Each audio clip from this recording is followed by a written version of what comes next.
So I don't know how it's possible that in a channel called Sound from Silence, we actually haven't done any practice about sound yet.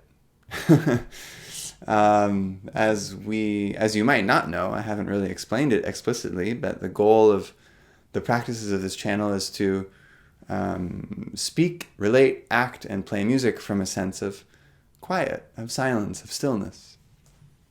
The stillness that is your essential nature, which is why all these practices are geared towards accessing what's already here, your essential nature, your true nature, and then letting that inform the way you act in the world.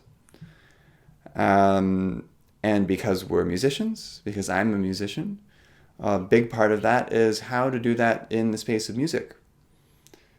And so today we'll be doing a short practice. This will just be a meditation on sound and on listening. And while I do want to keep this video short, I think I'll just explain a little bit of what we might mean when we say either listening or sound. And realize that the two of them actually go together. They're the same arising, and they arise to no one.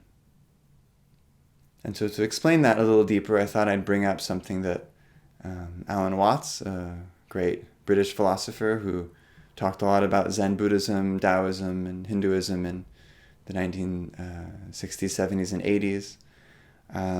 One of his sayings, which points to this idea that we can't actually separate out the listening from the silence.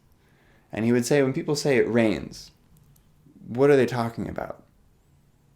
We pretend in our language, as a function of in the English language and other languages too, that there needs to be a subject of every verb.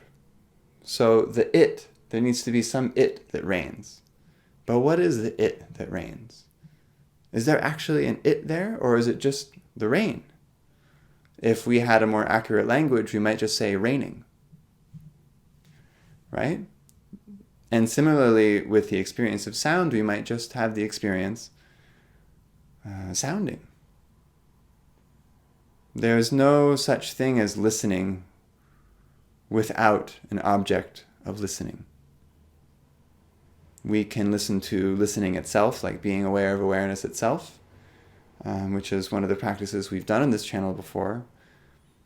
But maybe that's a little different than what we experience as our lived-in reality. In other words, the practice of being aware of awareness takes us to what is sort of pre-experiential. It's the awareness behind experience. This is the silence of the title of this channel, Sound from Silence.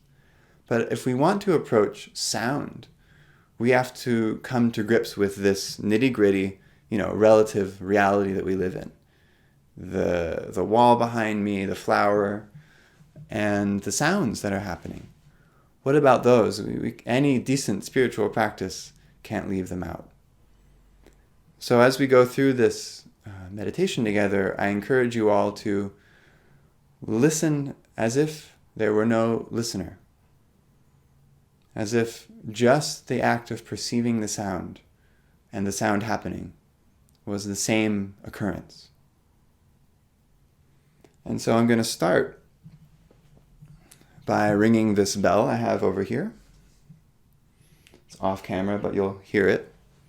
And we'll start by just listening to the sound of the bell and focusing on this non-separation of listener and object, which, by the way, you can do with my voice, but the bell has a very pretty and calming sound, so we'll try that with that.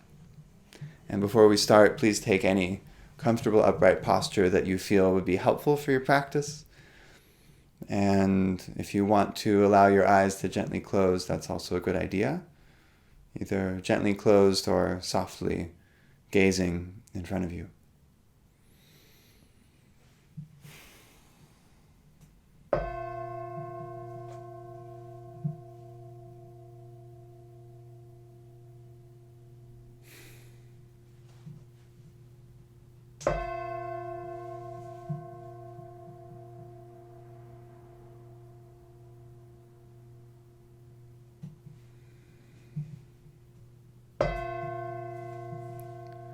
So as you listen to the bell, is there a listener? Or is there just the listening?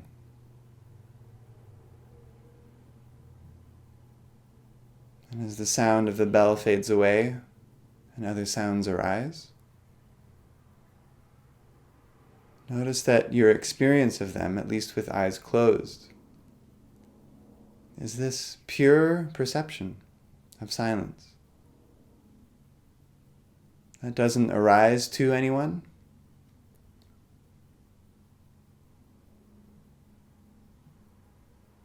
but that is just an arising subject and object together in one.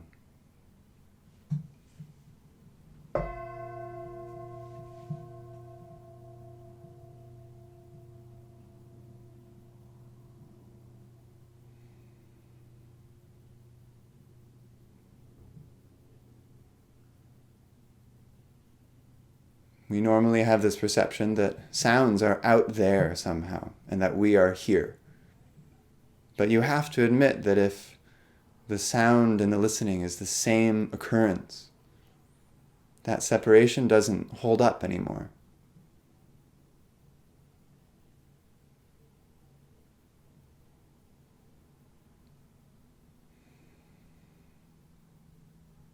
Rather, the experience of sound and of hearing, whichever one you want to call it, is one seamless experience. The awareness and that which is arising in awareness, made of awareness. Why is it made from awareness? Well, I'll ring the bell again shortly, and I want you to just notice, what is the sound made of? Please ignore any conceptual thoughts that come. These are just mental noise. We can listen to them as well, but perhaps for the moment we'll try to listen to the sound of the bell. Just listen and see what's the sound or what's the listening made of. Try to feel into it a little bit.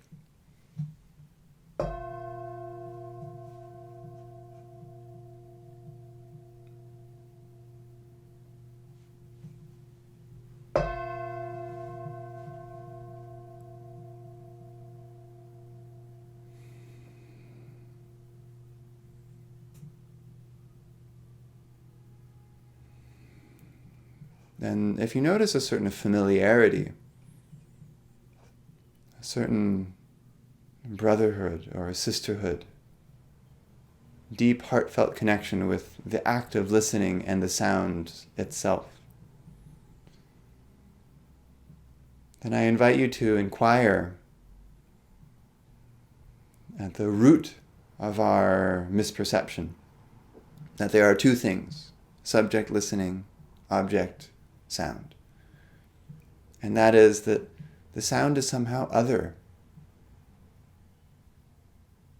So I want to ring the bell one more time, and this time just listen and inquire silently, dispassionately, because we want to know the truth.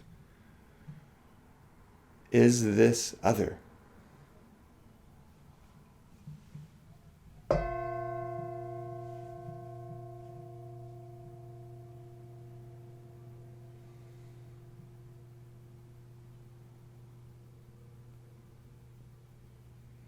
Is this other?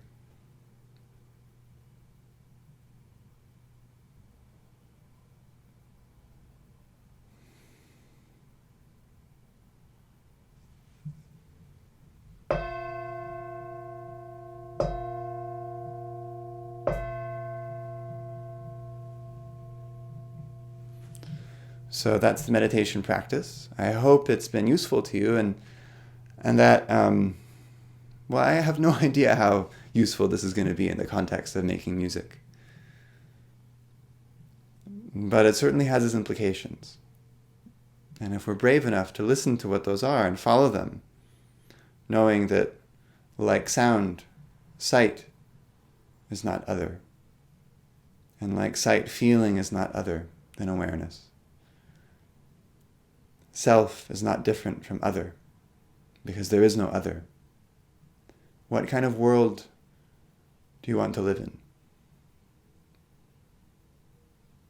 What kind of space do you want to create?